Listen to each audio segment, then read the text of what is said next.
الحمدللہ رب العالمین والصلاة والسلام علی سید الانبیاء والمرسلین اللہم صلی علی سیدنا و مولانا محمد وعلی آلہ واصحابہ وبارک وسلم وصلی علیہ۔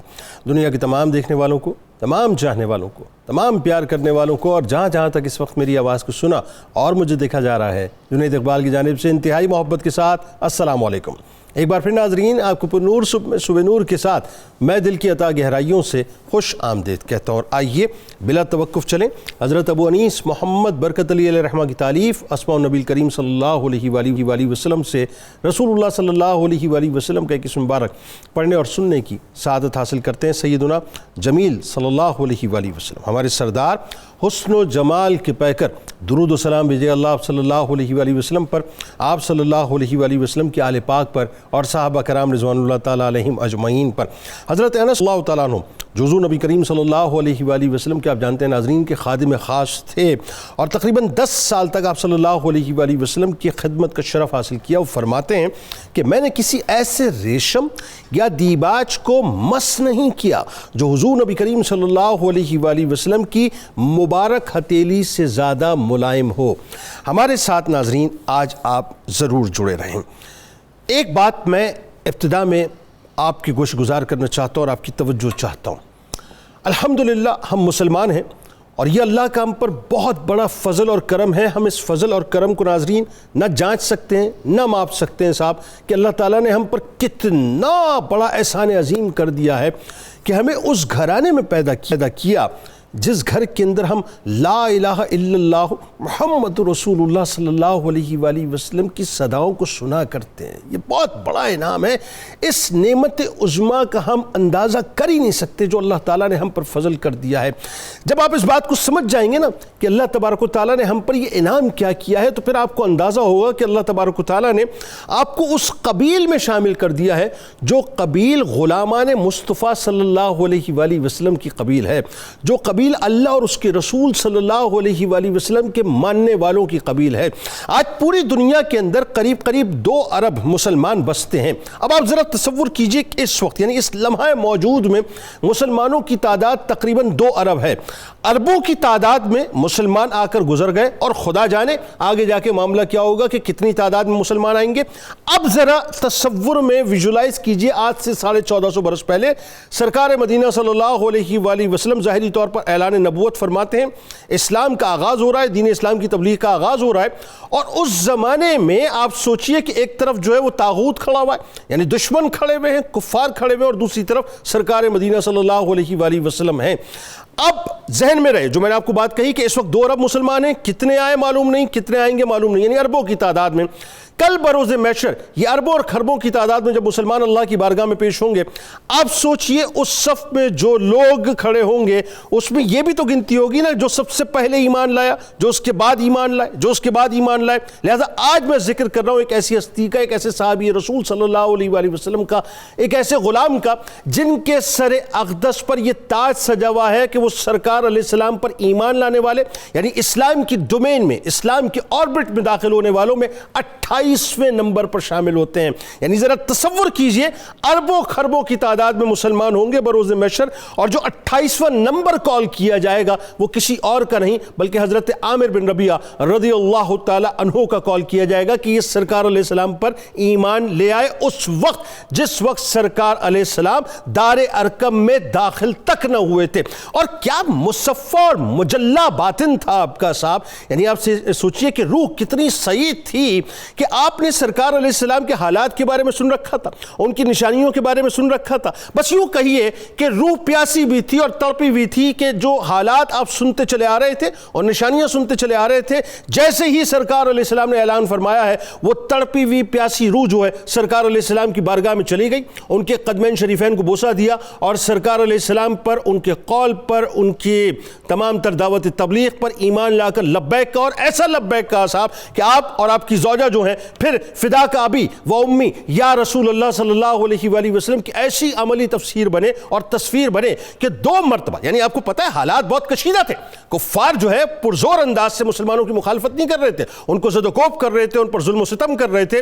آپ نے 2 مرتبہ ہجرت حبشہ کی ہے اور اس کے بعد ہجرت مدینہ کی، اور سرکار علیہ السلام پر فدا ہونے کا جذبہ دیکھیں. بدریت کا تاج آپ کے سر اقدس پہ سجا. احد میں آپ تشریف فرما رہے، خندق میں آپ لڑے، کئی مہمات میں لڑے. بس آخری جملہ عرض کر رہا ہوں صاحب کہ محدود وسائل کے بعد، یعنی محدود وسائل کے بارے میں اگر اس میں انٹرپریٹ کروں تو کیا تھا، آپ انگوش بد اندر رہ جائیں گے. آج ہم اسباب کہتے ہیں نا، وہ مسبب کے ماننے والے تھے. کبھی مٹھی بھر کھجور، کبھی ایک کھجور، اور کبھی پتوں پر گزارا کر کے مہمات میں جاتے تھے. لیکن وہی بات کہ اللہ اور اس کے رسول سے جو کمٹمنٹ کی اس کو پورا کیا. زہد، تقوی، عبادات، ذکر اللہ، یہ آپ کی شخصیت کا خاصہ تھا. بس یوں کہہ لیجئے کہ اللہ اور اس کے رسول صلی اللہ علیہ وآلہ وسلم پر مر مٹنے والے تھے حضرت عامر بن ربیعہ رضی اللہ تعالیٰ عنہ. علامہ صاحب آغاز کیجیے. سب سے پہلے حضرت عامر بن ربیعہ رضی اللہ تعالیٰ عنہ کا ایک انٹروڈکشن جو ہے وہ ایک اوور ویو ذرا آپ کی شخصیت کا ہو جائے. اچھا، بہت سے لوگوں نے سن رکھا تھا سرکار کے بارے میں، ان کی نشانیوں کے بارے میں، حالات کے بارے میں. کوئی بات ہے، جس روح کو اللہ تعالیٰ نے سعید کرنا تھا وہ رجوع ہے لبکی قدمین شریفین کی طرف. تو جو نشانی آپ نے سن رکھی تھی ذرا اس کے بارے میں. اور اگین وہی بات، یہ بھی شرف آپ کو کہ آپ بھی ایمان لائے، آپ کی زوجہ بھی ایمان لائیں اور اولین مسلمانوں میں داخل ہوئے. بتائیے. بسم اللہ الرحمن الرحیم. رضی اللہ عنہم ورضوا عنہ. صدق اللہ العظیم. حضور صلی اللہ تعالیٰ علیہ وآلہ وسلم کے جان نثاروں کے بارے میں جو عقیدت اور الفت رکھنے کے لیے ہمیں قرآن مجید فرقان حمید نے سبقاً اللہ تعالیٰ کا قول عطا کیا ہے، رضی اللہ عنہم ورضوا عنہ، کہ ان کے بارے میں تمہیں ڈاؤٹ فل بھی نہیں ہونا چاہیے، بلکہ ایک بال برابر بھی تمہارے ذہن میں ایسا خیال بد نہ آنے پائے کہ تم ان کے بارے میں کسی قسم کی غلط فہمی کا شکار ہو. بلکہ یہ وہ لوگ ہیں جن کے اوپر اللہ تعالیٰ نے قیامت تک کے لیے مہر لگا دی ہے کہ یہ لوگ اللہ سے راضی ہیں اور اللہ تعالیٰ ان سے سبحان راضی. اللہ، سبحان اللہ. تو ہم پیار سے کہتے ہیں ہمارے ہیں صحابہ، واللہ دل و جان سے پیارے ہیں صحابہ. وہ چاند جو روشن ہوا تھا بطحا کے افق پر، اسی چاند کے تابندہ ستارے ہیں صحابہ. سبحان اللہ. انہی میں سے ہم یہ دیکھتے ہیں کہ اولین طور پر جن کو السابقون الاولون ہونے کا شرف حاصل رہا. صحابی تو ایک لمحے کا بھی کائنات کے تمام اولیاء سے افضل ہے. تو جن کو ابتدائی دور میں ہی حضور صلی اللہ علیہ وسلم کی صحبت پاک نصیب ہوئی، انہی نفوس قدسیہ کے اندر حضرت سیدنا عامر بن ربیعہ رضی اللہ تعالیٰ عنہ کی ذات والا تبار بھی ہے. اور آپ کی خوش بختیوں کی انتہا یہ ہے کہ صرف آپ ہی حضور کے غلام صحابی نہیں بنے، بلکہ آپ کی زوجہ محترمہ بھی حضور علیہ السلام کی صحابیت کا شرف حاصل. یعنی گھر کے اندر بھی پیار و محبت کا پورا ماحول. یعنی کبھی کہیں کوئی خاتون مسلمان تھی تو خامن نہیں تھا، کہیں خامن تھا تو بیوی نہیں تھی، لیکن ان کے اوپر اللہ تعالیٰ کی یہ بھی رحمت تھی کہ دونوں میاں بیوی یہاں پر بھی حضور علیہ السلام کے سایہ شفقت میں رہے، اور انشاءاللہ بروز محشر اور جنت میں بھی حضور علیہ السلام کے سایہ کرم میں رہیں گے. سبحان. حضرت عامر بن ربیعہ رضی اللہ تعالیٰ عنہ کا خاندان حضرت عمر فاروق رضی اللہ تعالیٰ عنہ کے خاندان کا حلیف تھا، اور ان کے ساتھ حضرت عمر فاروق کے جو والد تھے خطاب، وہ بہت زیادہ پیار اور محبت کرتے تھے، اور اسی وجہ سے انہوں نے ان کو متبنہ بھی بنا لیا تھا. منہ بولا بیٹا. تو منہ بولا بیٹا تو پھر ان کے ساتھ پہلے یہ عامر بن خطاب کہلاتے تھے. جب قرآن مجید کے اندر سورہ حجرات کے اندر اللہ تعالیٰ نے ارشاد فرمایا ادعوہم لآبائہم ہوا اقسط عند اللہ، کہ جس کو بھی پکارنا ہے اس کے حقیقی والد کے نام سے پکارا جائے، اور یہی اللہ کا انصاف ہے. یعنی اس کا قطع کلام کی معذرت ذرا وضاحت فرما دیجئے. بڑا زبردست آپ نے اس وقت نقطہ اٹھا دیا کہ بہت سے لوگ جو ہیں منہ بولی بیٹی، منہ بولا بیٹا جو بنا لیا کرتے ہیں عموماً، تو اس کے بارے میں شریعت کے احکامات جی شریعت نے احکامات جو عطا کر دیے وہ محکم ہیں، وہ ناقابل تغیر ہیں. ہم دیکھتے ہیں کہ اس کے اندر انسانیت کے بھی بڑے نقصانات ہیں. اگر شریعت کے اس حکم سے منہ موڑیں گے فوائد نہیں ہوں گے. تو اس لیے اللہ تعالیٰ نے قیامت تک کے لیے ایک لائن دے دی، اور وہ لائن یہ ہے کہ جس کی نسل سے جو آ رہا ہے اسی کے ساتھ رکھیں.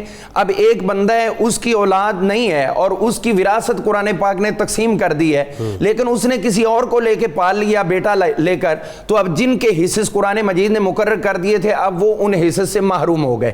تو یعنی جو حقیقی وارث تھے وہ محروم ہو گئے، اور جس کو لے کے پالا تھا وہ سب کا وارث بن گیا. نہیں، اور کسی کو پالا تو آگے ولدیت کیا لگائے گا؟ تو ولدیت تو وہی میں عرض کر چکا ہوں نا کہ جو اس کا حقیقی والد ہے اوکے اسی کی لگے گی، جس کو چاہے اس نے نہ پالا ہو، نہ پالا ہو، جو پال رہا ہے اس کی ولدیت نہیں لگے گی، اس کی نہیں لگے گی۔ اسی طرح حضرت زید بن حارثہ بھی تو زید بن محمد تھے نا، تو ان کو بھی حضور علیہ السلام نے چینج کیا، زید بن حارثہ کر دیا۔ تو خیر یہ ایک الگ ٹاپک ہے، ہم آگے بڑھتے ہیں۔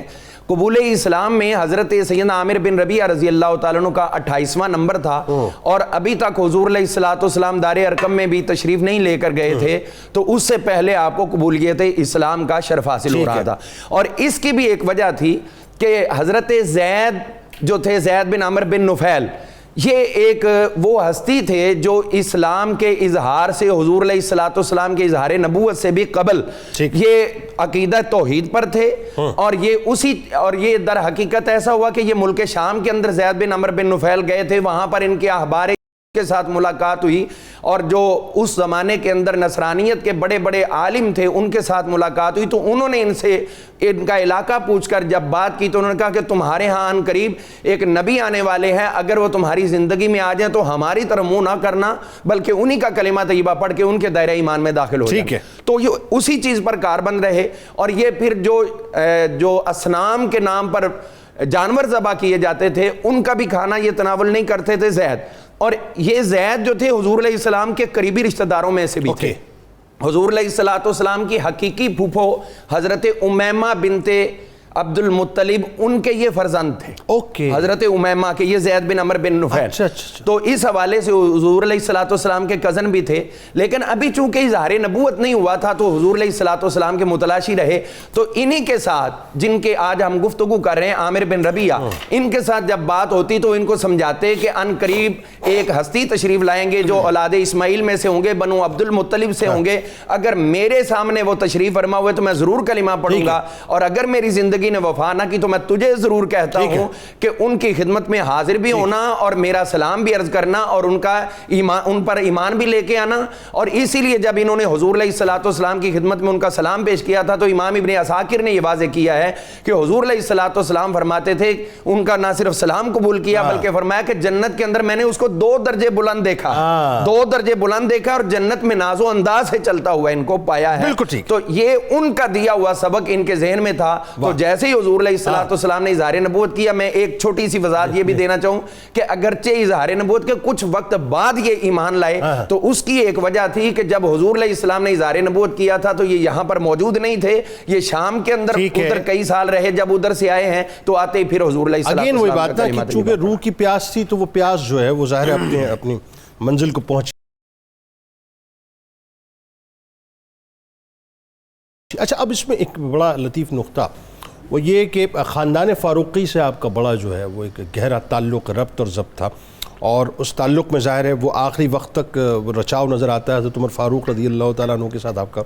لیکن اگین وہی بات، جو دین اسلام کی راہ میں ابتدائی طور پہ جو آپ نے تکالیف اٹھائیں بڑی مطلب کٹھن مراحل تھے، اور آپ نہیں صرف آپ کی زوجہ نے بھی، پھر جو ہجرتیں ہوئیں اس کے بارے میں، اور ہجرتوں کے وقت جو ہے وہ ایک مکالمہ جو خاص طور پہ آپ کی زوجہ کا حضرت عمر فاروق رضی اللہ تعالیٰ عنہ سے ہوا ہے، مجھے ایسا لگتا ہے کہ وہ بھی ایک کہیں نہ کہیں وجہ بنی ہے حضرت عمر فاروق رضی اللہ تعالیٰ عنہ کی اسلام کی طرف راغب ہونے کی۔ ذرا بتلائیے اس بارے میں۔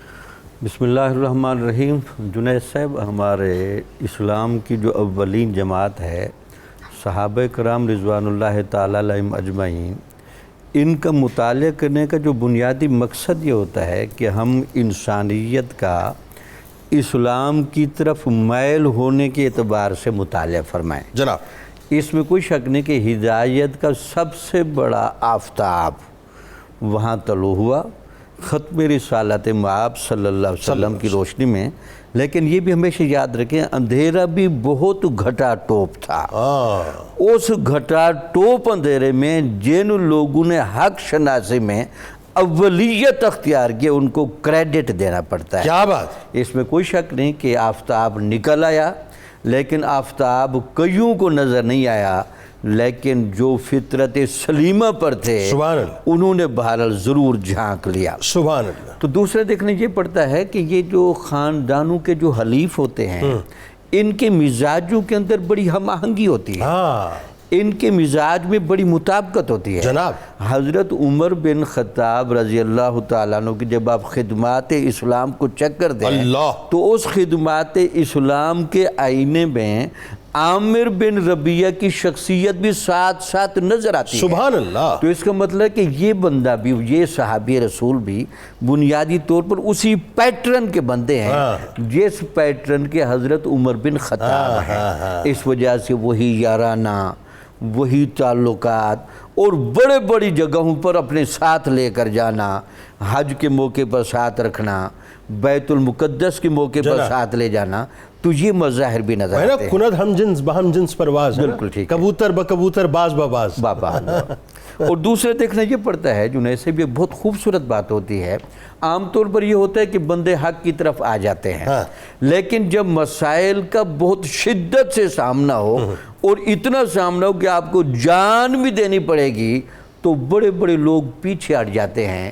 لیکن ان جان نثار صحابہ کو داد دینی پڑتی ہے کہ اتنے کٹھن مراحل میں بھی حضور نبی اکرم صلی اللہ علیہ وسلم کی صحابیت کا شرف بھی قائم رکھا. سبحان اللہ. اس کے بعد اگرچہ ان کو نقل مکانی بھی کرنی پڑی تو حق شناسی اور حق پر استقامت میں نمونہ کمال کے مظاہر مرتب کر گئے. اللہ اکبر. تاکہ لوگ یہ کہیں کہ یار حق شناس کون ہوتا ہے اور حق پر ڈٹ جانا کسے کہتے ہیں، تاکہ مشکلات جتنے بھی امنڈ کے آ جائیں تو آپ ان کے پائے استقلال میں ذرا لغزش بھی نہیں دیکھیں گے. اچھا، پہلی قبیل میں آپ شامل ہیں نا ہجرت کرنے والے؟ پہلی قبیل میں شامل. وہ کیا ہے ذرا وہ تفصیل؟ پھر آپ نے دیکھا کہ ہجرت حبشہ کے موقع پر جب مواقع پیدا ہو گئے اور بہت ظلم و ستم شروع ہو گیا، تو آپ اپنی باقاعدہ بیوی کو ساتھ لے کر ایک دفعہ ہجرت کر کے گئے. ٹھیک ہے. تو وہاں اطلاع ملی کہ نہیں، یہ قریش مکہ مسلمان ہو گئے ہیں کچھ عرصے کے بعد. اور کتنی تعداد تھی ابتدا میں؟ ابتدا میں غالباً 11 یا 14، 11 یا 12 کی تعداد ہے. ٹھیک ہے. پھر بعد میں جب واپس مکہ کے قریب پہنچے تو پھر پتہ چلا کہ نہیں، حالات سازگار نہیں ہیں، حالات اسی طرح ہیں. تو پھر واپس دوبارہ پلٹ کے گئے. یہ بھی جنید صاحب عام طور پر آدمی ہمت ہار جاتا ہے، گھبرا جاتا ہے. صحیح بات. لیکن ان راہوں پر چلتے ہوئے استقامت کا یہ ماحول رکھنا، یہ حضرت کی شخصیت کے اعلیٰ ہونے کی نمائندگی ضرور کرتا ہے. اور اس سے پہلے کوئی مشاہدے میں ایسی بات بھی نہیں ہے، کوئی تجربہ بھی نہیں ہے. یہ فرسٹ ٹائم، یہ جو کچھ بھی ہو رہا ہے ساری تکالیفیں مطلب پہلے اٹیمپٹ، پہلی لیئر میں جھیل رہے ہیں. پہلی لیئر میں جھیل رہے ہیں. تو پھر اس کے بعد آپ کی زوجہ محترمہ جب سفر کی تیاری کر رہی ہے، اس موقع پر چونکہ حضرت عمر بن خطاب کے خاندان کے ساتھ چونکہ بڑے قریبی تعلقات تھے، اگر میں سادہ لفظ میں کہ وہ ان کو اپنی بھابھی سمجھتے تھے، تو اپنی بھابھی کو دیکھنے ہے کہ وہ گھوڑے پر سوار ہو رہی ہے. تو اس موقع پر آ کر ایک جوان مرد عورت کا اور ایک بڑے انسان کے ساتھ مکالمہ ہو رہا ہے. یہ اگرچہ ابھی حالت حجاب میں کھڑے ہیں، وہ حالت روشنی میں ہیں. تو جب آنکھیں دو چار ہوئیں، حالت حجاب بڑا اچھا لفظ استعمال کیا آپ نے. سبحان اللہ. کیا حالت حجاب میں کھڑے ہیں، وہ حالت روشنی میں کھڑے ہیں. تو اس کے بعد انہوں نے بات کی کہ آپ کہاں جا رہی ہیں؟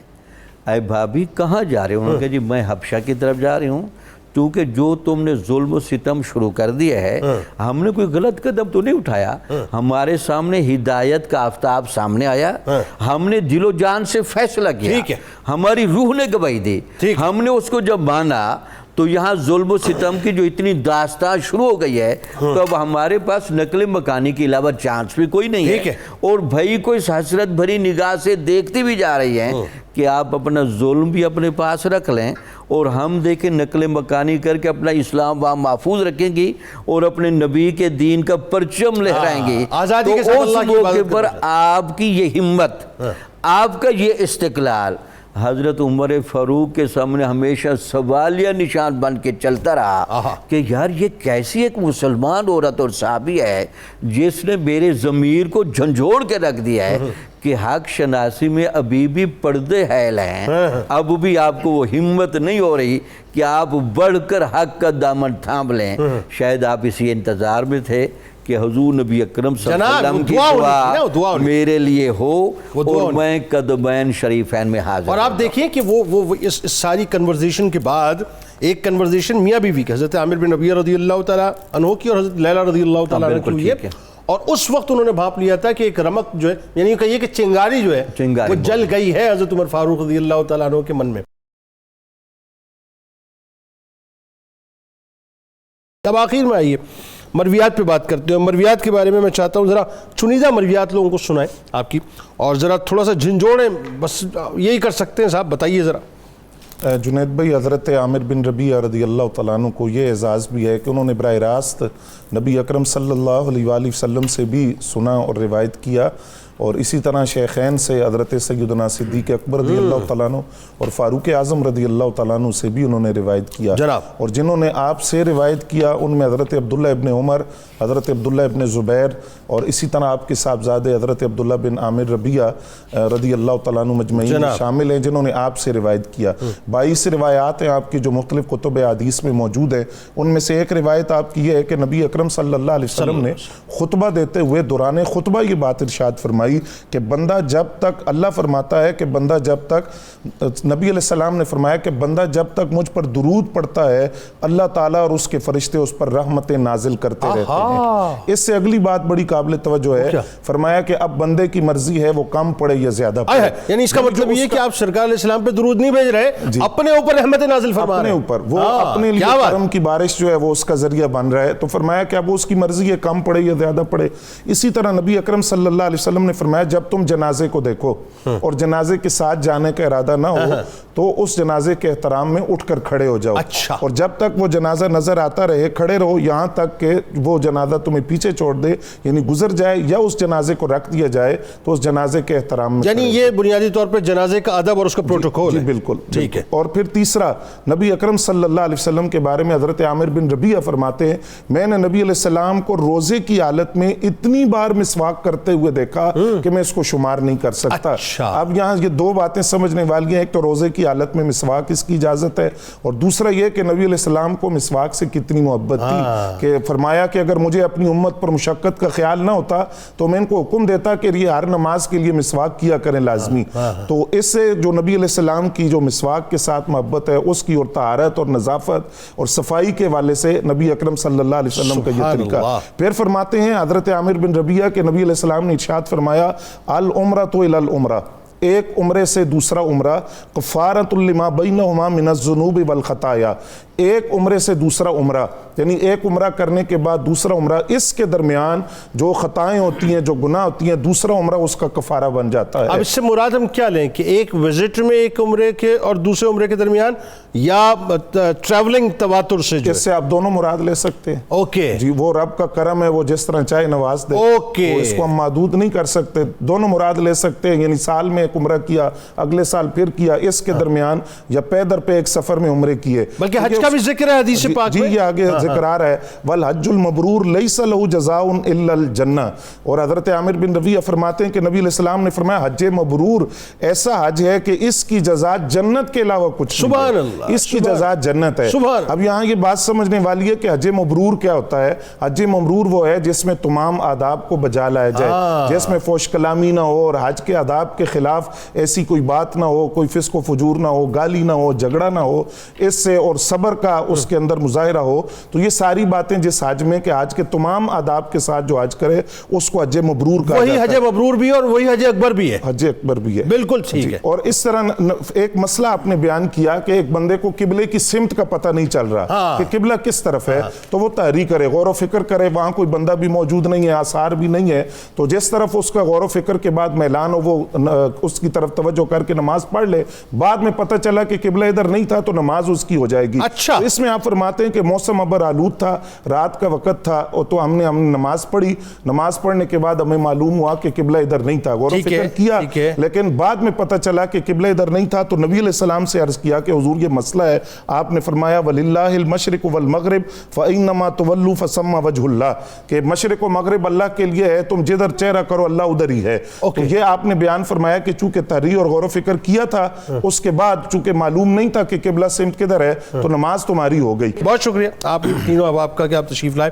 کتاب الشفا, نیک کام میں یقینی کامیابی. عمل آپ کو بتلاتے ہیں, اگر کوئی شخص کسی نیک کام کا ارادہ رکھتا ہے تو 313 بار آیت کریمہ لا الہ الا انت سبحانک انی کنت من الظالمین اور 24 بار پہلا کلمہ پڑھ کے اس کام کا آغاز کرے تو انشاءاللہ کامیابی یقینی ہوگی. حضرت علی کرم اللہ وجہ الکریم کا قول مبارک ہے کہ دنیا میں سب سے مشکل کام اپنی اصلاح کرنا ہے اور سب سے آسان کام دوسروں پر تنقید کرنا ہے۔ حضرت عامر ابن ربیعہ، حضرت عامر ابن ربیعہ نے ہے پائی اونچی شان، حضرت عامر ابن ربیعہ نے ہے پائی اونچی شان، ان کی شان و عظمت پر ہے شاہد اللہ کا قرآن، حضرت عامر ابن ربیعہ رحمت عالم کے سائے میں عمر گزاری،